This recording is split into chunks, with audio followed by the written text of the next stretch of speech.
उन्होंने आज तक किस लोगों को उत्तर नागपुर में पहली बात तो गडकरी साहब ने कोई काम किया ही नहीं। सिर्फ मोदी सरकार ने मुसलमानों को जलील की है। परसेंट भी नहीं जाएंगे। परसेंट भी नहीं आएंगे। मुसलमानों का शोषण क्यों किया जा रहा है? नहीं, कुछ नहीं है, सिर्फ मीडिया वाले ही बोल रहे हैं, पैसे वाले कोई बोल नहीं है।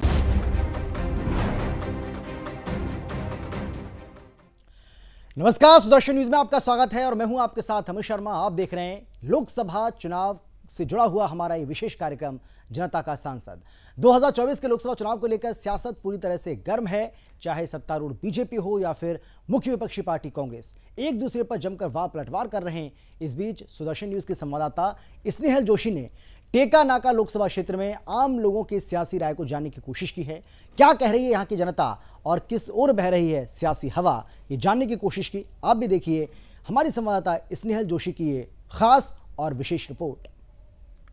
लोकसभा चुनाव 2024 के तो वही सामान्य जनता उनके बारे में, उनके प्रचार के बारे में क्या सोचते हैं, उनके एजेंडे के बारे में क्या सोचते हैं, उनके मैनिफेस्टो के बारे में क्या सोचते हैं, ये देखने के लिए नागपुर के एक मुस्लिम बस्ती में हम इस समय हैं।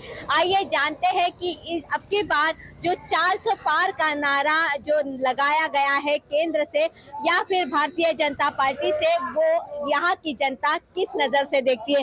भैया क्या बताएंगे, अब की बार 400 पार का नारा लेके मोदी जी तो आए हैं, लेकिन उनका मैनिफेस्टो जो है वो आपको, मतलब आप उस मैनिफेस्टो को कैसे देखते हैं? देखिए 400 पार तो हरदम कुछ न कुछ बोलते ही रहते हैं। कभी कहते हैं कि 15 लाख रुपए मिलेंगे, कभी कहते हैं हम 2 करोड़ नौकरी हर साल देंगे। क्या दिया उन्होंने आज तक किस लोगों को? तो ये बताइए, उनकी बातों के ऊपर कैसा विश्वास किया जाए? लोगों को कैसा विश्वास करें कि वो जो बोलते हैं सच बोलते हैं? बिल्कुल। तो आपको एक और तो मैं कहना चाहूंगी कि आपने ये चुनाव जो है वो मोदी के नाम से लोग कर रहे हैं, तो वही नागपुर शहर की बात करते हैं तो नितिन जी को आप आइडियल मानते हैं? देखिए नितिन जी के बारे में लोग कहते हैं he is a good man in a wrong party. He is a good man in a wrong party. They always show that the person is good but the party is wrong. तो आप मत जो है वो नितिन जी को देने वाले? We are seeing only to the party, not to the person. Okay. We are not saying to the person, to the party only. Okay. तो आपके हिसाब से आप भारतीय जनता पार्टी को नहीं देंगे? No, I am not caring my vote at this time.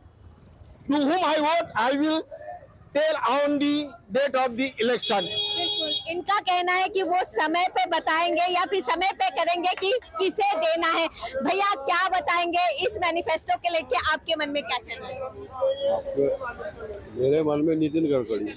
अच्छा, और केंद्र में मोदी जी?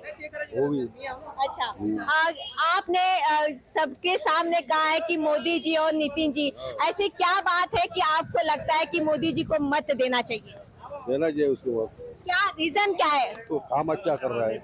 काम अच्छा कर रहे हैं। कुछ एक काम तो बताइए, क्योंकि ये बस्ती जो है वो मुसलमानों की है और आधे से ज्यादा मुस्लिम जो है वो कहते हैं कि हमारे लिए काम नहीं होता है। अच्छा, वो नहीं है, लेकिन बस्ती तो वही के। क्या बताना चाहेंगे आप? क्या बताना चाहेंगे? क्या चीज? हमारे उत्तर नागपुर में पहली बात तो गडकरी साहब ने कोई काम किया ही नहीं। कोई काम नहीं किया। काम बताओ, अगर आपको दिखाऊंगा। अरे ये रास्ते तो कभी नहीं थे इतने अच्छे। ये रास्ते जब मैं नगर सेवक था ना, जब मैंने बनाया हूँ, ये मुस्लिम लीग ने बनाई है यहाँ पर। हाँ, बीजेपी ने नहीं बनाई। अच्छा, तो यहाँ के विकास किसका? मुस्लिम लीग वालों ने बनाया है। मुस्लिम लीग का ये रास्ता है, लेकिन मोदी जी या फिर योगी जी या फिर नितिन जी ये जो मैनिफेस्टो लेके आए हैं, उस मैनिफेस्टो को आप कैसे देखते हैं?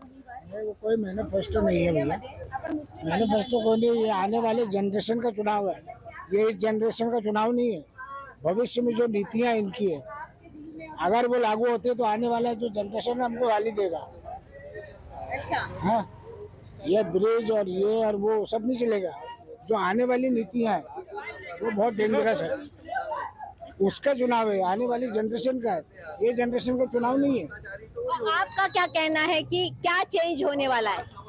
संविधान चेंज होने वाला है, एनआरसी लागू होने वाला है, किसानों की क्या दुर्दशा हो रही है, रेलवे पूरा एकदम ठेकेदारी प्रथा हो गई है ना। कितने पोस्ट वैकेंट थे, अभी तक नहीं भरा गया। रेलवे में तो पूरी ठेकेदारी हो गई है। आप नगर सेवक रह चुके हैं, आप आपको क्या ऐसा लगता है कि 10 साल के पहले की नीति और आज की नीति या फिर आज का जो विकास है उसको आप कैसे देखते हैं? देखिए, हमें विकास, अगर हमारे समाज का विकास ना हो और हमारे समाज के खिलाफ रोजाना कायदे कानून बनते रहे तो हमारे को विकास से क्या मतलब। तो हमारे समाज के खिलाफ NRC आएगा, हमारे जो माँ बहनें हैं उनके सरों से हिजाब खींचा जा रहा है, हमारे यहाँ जो रोडों पर नमाज पढ़ रहे हैं उसको पीछे से लात मारा जा रहा है, हम क्या खा रहे हैं उसको देखा जा रहा है।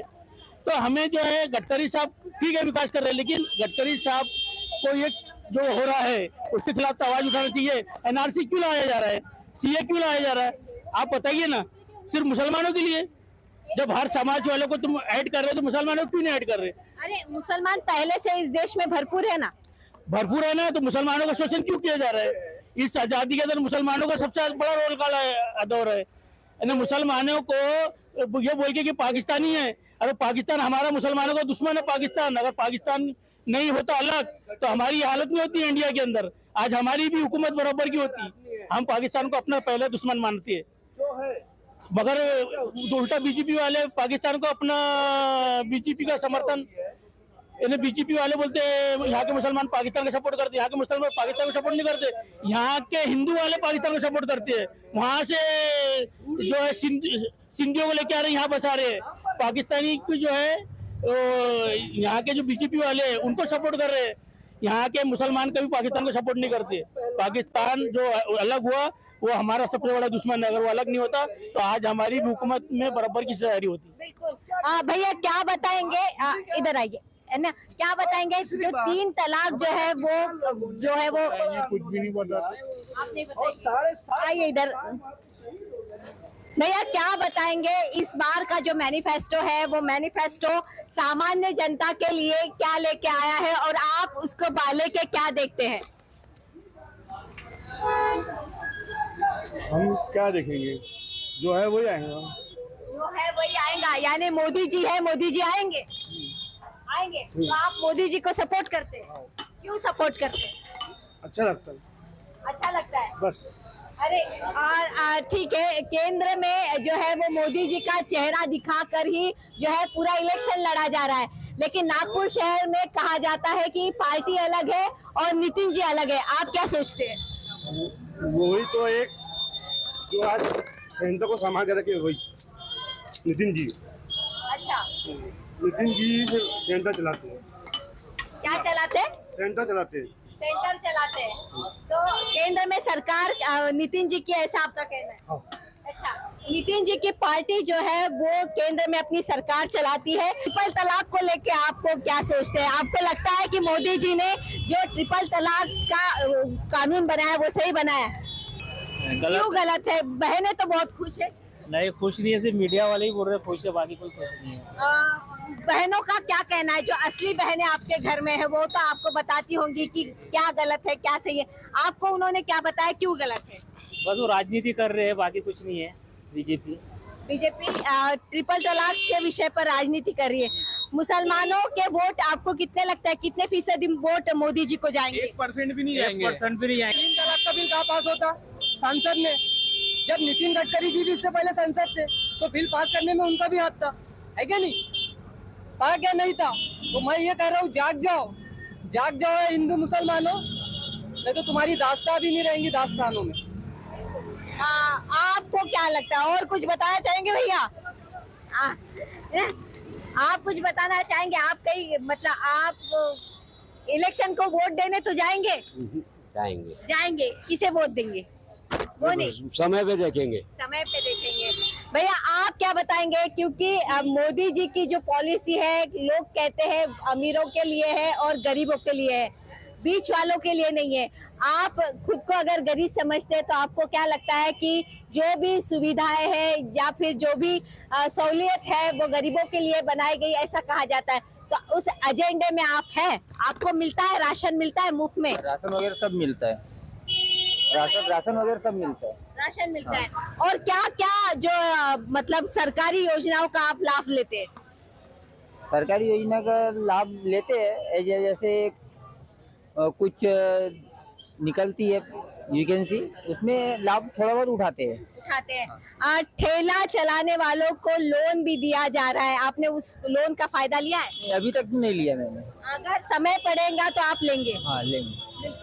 और विकास को लेके आपको क्या लगता है कि कितना विकास आप आपके जीवन में मोदी जी की स्कीम के हिसाब से आप महसूस करते हैं?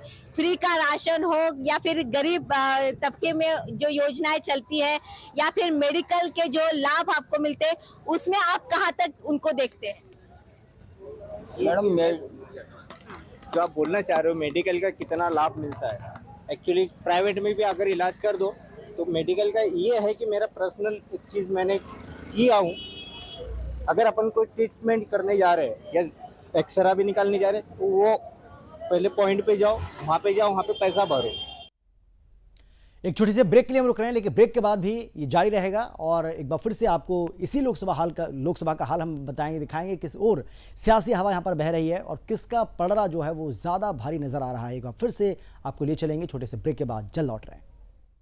नागपुर में पहली बार तो गडकरी साहब ने कोई काम किया ही नहीं। सिर्फ मोदी सरकार ने मुसलमानों को जलील की है, % भी नहीं जाएंगे। % भी नहीं आएंगे। मुसलमानों का शोषण क्यों किया जा रहा है? नहीं कुछ नहीं है, सिर्फ मीडिया वाले ही बोल रहे हैं, कोई से बात नहीं।